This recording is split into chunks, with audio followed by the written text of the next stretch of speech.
हमारे साथ कुछ अच्छा हो जाए तो हम भगवान को धन्यवाद कहते हैं। अगर हमारे साथ कुछ बुरा हो जाए तो उसी भगवान को हम बुरा भी कहते हैं। हेलो दोस्तों, मैं हूं कंचन और आप सब देख रहे हैं कहानी कंचन की। अगर हम पहली बार मिल रहे हैं, चैनल को सब्सक्राइब कीजिए, नोटिफिकेशन बटन दबा दीजिए ताकि आने वाली हर कहानी में हमारा साथ बना रहे। चलिए एक छोटी सी कहानी सुनाते हैं। शायद इस कहानी से हमें पता चल जाए परमात्मा कौन है। एक सन्यासी सारी दुनिया की यात्रा करके भारत वापस लौटा था।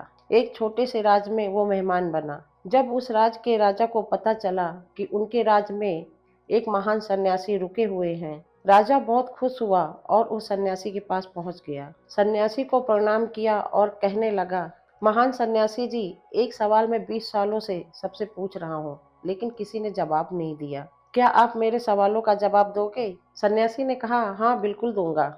पूछिए, क्या पूछना है आपको? राजा ने कहा, मैं ईश्वर से मिलना चाहता हूँ। मुझे समझाने की कोशिश मत करना, मैं सीधा मिलना चाहता हूँ। सन्यासी ने कहा, अभी मिलना चाहते हो या थोड़ी देर बाद? राजा ने कहा, माफ करिए, शायद आपने समझा नहीं। मैं परम पिता परमात्मा की बात कर रहा हूँ। आप यह तो नहीं समझे कि मैं किसी ईश्वर नाम वाले आदमी की बात कर रहा हूँ जो आप कह रहे हैं अभी मिलना है या थोड़ी देर बाद। उस सन्यासी ने कहा, महाराज, ना समझने की तो कोई बात ही नहीं है। मैं तो 24 घंटे परमात्मा से मिलाने का धंधा ही करता हूँ। अभी मिलना है या थोड़ी देर रुक के?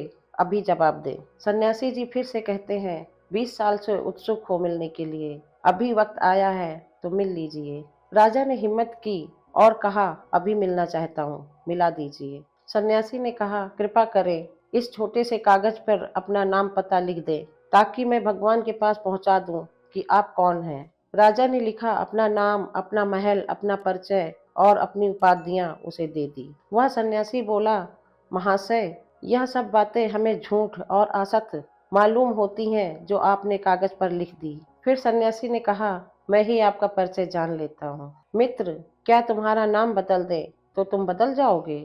तुम्हारी चेतना, तुम्हारी सत्ता, तुम्हारी व्यक्तित्व क्या दूसरा हो जाएगा?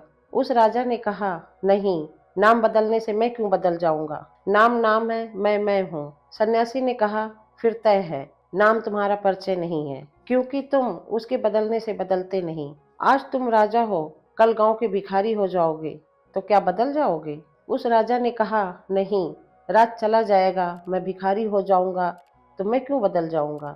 मैं तो जो हूँ, राजा बनकर जो रहूंगा, भिखारी बन के भी वही रहूंगा। ना होगा मकान, ना होगा राज, ना होगी धन संपत्ति, मैं तो वही रहूंगा जो मैं हूँ। तो सन्यासी ने कहा, फिर तय हो गई दूसरी बात कि राज तुम्हारा परिचय नहीं है, क्योंकि राज छिन जाएगा तब भी तुम बदलते नहीं।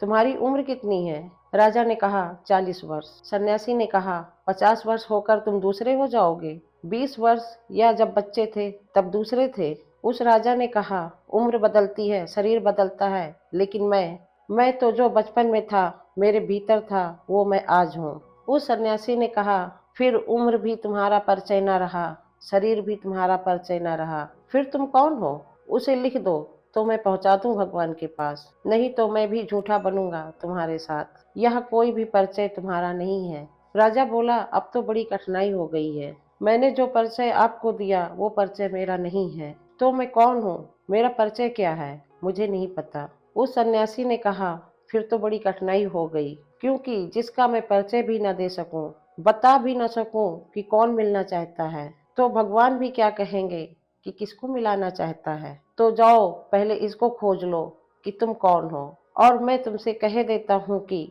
जिस दिन तुम ये जान लोगे कि तुम कौन हो, उस दिन तुम आओगे नहीं भगवान को खोजने, क्योंकि खुद को जानने से वह भी जान लिया जाता है जो परमात्मा है। दोस्तों, कैसी लगी कहानी कमेंट में जरूर बताएं। वीडियो को लाइक करें, दोस्तों के साथ शेयर करें, चैनल को सब्सक्राइब करना मत भूलिएगा। फिर मिलूंगी एक नई कहानी के साथ।